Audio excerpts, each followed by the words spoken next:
Back in the proverbial saddle. What's getting examined today? SSSB. Oh, hell yeah, I love Super Smash Brothers.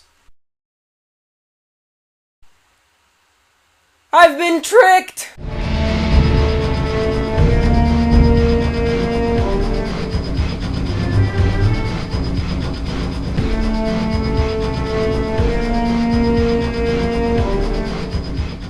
Secret Service Security Breach is the 2003 sequel to the actually pretty good budget game Secret Service In Harm's Way, which I enjoyed despite its flaws. The first warning bell goes off when you look at who developed it. 4D Rulers Software? Who? Have they made any other games? At the time Security Breach was made, only one, Gore Ultimate Soldier, which got a mix of good and bad reviews and has a small cult following. So keep your hopes down, and we'll start with the box. Just like the first one, the cover depicts 1980s people reenacting the failed Reagan assassination attempt. This is what people think about when they think Secret Service, but this sort of thing didn't happen in the first game, and it sure doesn't happen here. When others duck for cover, you stand up for justice. That's a little melodramatic, don't you think? Your fight for justice has just begun. Uncover and derail demonic plans to bring down the country. Demonic? Really? And stop banging on about justice. You're an agent on protection detail, not Superman. Detailed mission briefs provide information so everyone knows exactly what to do and when. Cool. That was one of my favorite parts of the original. I'm glad it makes a return. 1 point for Security Breach. As seen through your eyes, the world is a very dangerous place full of terrorists, thugs, and murderers hell-bent on bringing you down and destroying all that is good. Holy shit. 2 problems with this. First, again with the melodrama. All that is good? Do you really think your country embodies all that is good? That's a little ridiculous. Second, this sentence makes you sound like a total psychopath. As seen through your eyes? So, to you, everyone looks like a terrorist, thug, or murderer? Can you imagine the amount of carnage that would be perpetrated by an agent this deluded? Moving on to the back cover. 9 awesome weapons. 9 weapons. The first had 26. It goes on to list these supposedly awesome weapons. And more. What's and more mean?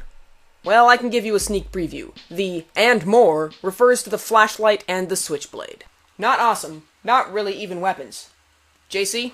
What a shame. Wicked enemies, like street thugs, New York mafia, and seedy gangsters. Have those things ever been a threat to national security? In the first game, you face terrorists, a militia ambush in the Middle East, a chemical weapons threat, and even a few honest-to-God assassins. Is this game gonna be all about massacring organized crime? Maybe makes sense if your character sees everybody as terrorists and murderers. That's enough of that. Let's pop in the disc and play already. Ew. You're greeted by an aggressively ugly main menu with a hideous shade of red in the background. Not to be excessively negative.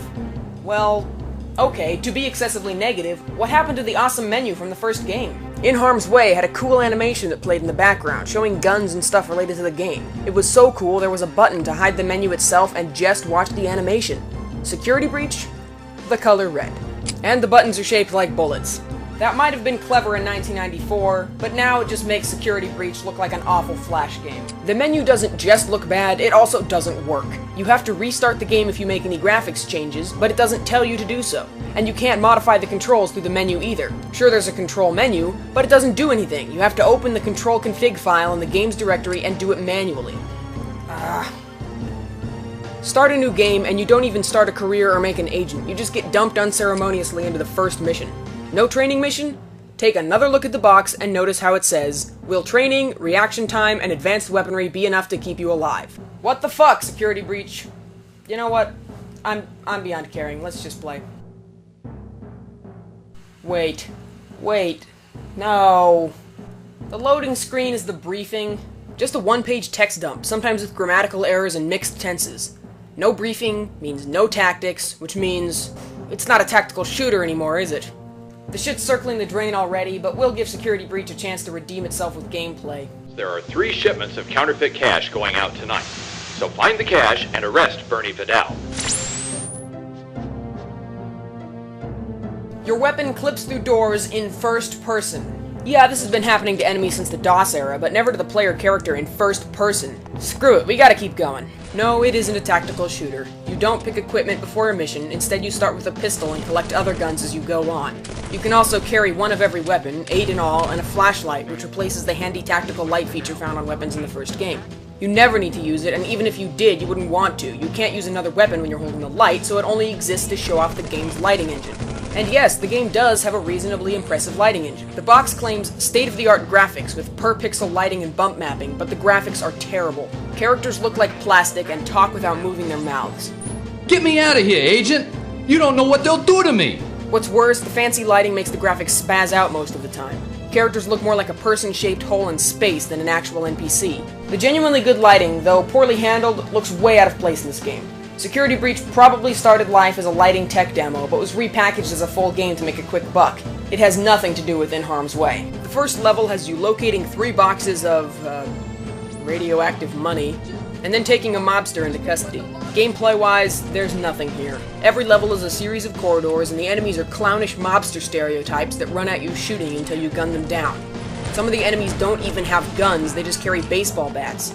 Since there's no non-lethal option, you just plug them like the rest. And when enemies die, they have the presence of mind to shout out insults. Come here, you... Oh, fuck you, Agent! Big talk coming from a dead guy. Give me a doctor! I think you're way beyond medical attention. Nice shot, Agent! Thanks. As a further slap in the face to realism, there are explosive barrels all over the place. You have a hugely forgiving health bar you can recover with medkits. Guns float in the air until you pick them up. If you get killed, HQ actually encourages you to try again. Try again, Sharp. You can do it. This game is a fucking cartoon. The box claims it has 10 missions. Since 2 of the levels are broken up into 2 missions, that means there are 8 environments. Some, like the first level, are a confusing network of random corridors and fake doors. Some are completely linear. They all suck. Other than the first level, most missions have you protecting somebody. For about half of the game, it's the mobster you captured on your first assignment. The squad command system from In Harm's Way has been replaced with a Half-Life style use-to-follow system. This is also the only chance you get to hear your character's voice, and he sounds like a complete tool. Follow me. Your protectee gets stuck on the environment all the time, but the true weaknesses of the AI aren't revealed until the 6th mission. Bernie Vidal, the mobster you captured, is turning state's witness and will be testifying at the trial of the Largo gang. According to the briefing, your team is pulling protection detail, but one of your agents won't respond. You rush to his position and... he seems fine. He talks like he's on the verge of death, but there's nothing wrong with him. I managed to call the bomb squad. What the hell? He died mid-sentence, but he's standing right there! You go up to the roof to collect the bomb squad, which consists of 1 person. Squad my ass. The explosives expert is pretty heavily armed for a protectee, so it should be pretty easy to escort him to the bombs. No. When the shooting starts, he takes off running through the level and completely ignores all enemies, getting himself killed every time. If you try to keep him out of the fighting, somebody can come up behind him and start shooting, and he won't turn around. This is terrible. I just can't make it any farther in the game. And it's not this crappy level that pushed me over the edge, it's my favorite part of Secret Service In Harm's Way being ruined. Remember the cool tactical reloads of the first Secret Service? In Security Breach, they're gone. Just watch the way he reloads the M4. If you know anything about guns, that will piss you off. Is it any wonder this game sucks? The redeeming features of the first were a broad selection of weapons, intuitive squad commands, detailed briefings, and the fact that it was a pretty decent tactical shooter at heart. Security Breach abandons all of these things in favor of repetitive, arcade, non-action, and an advanced lighting engine. With any luck, this game studio is dead, and they'll never inflict their brand of horror on the world again. When going into this, I knew it wouldn't be as good as the first game. I thought at the very least it would be so bad it's good. But it's not. So bad it's terrible. So terrible it's awful. So aggressively awful it should be taken out back and shot. This is the worst game I have ever played. Maybe not the worst game of all time, but I have yet to experience something worse. And I own Castlevania 64. Well, this has been depressing, but it does give me an idea. Let's get physical, gonna get... Fuck.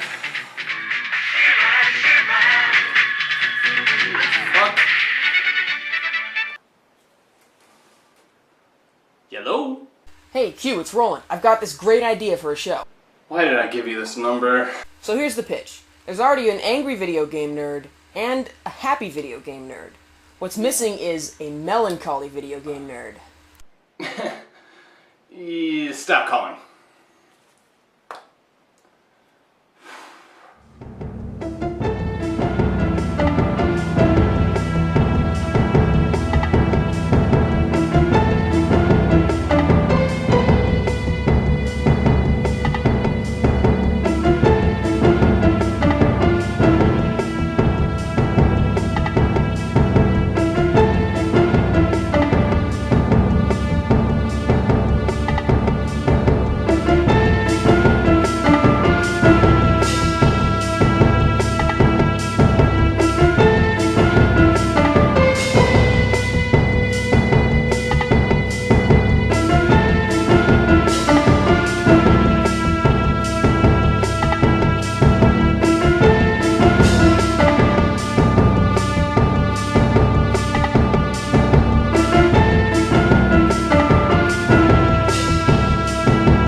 I jumped clean over the wall at the edge of the level and got stuck out there in textureless hell.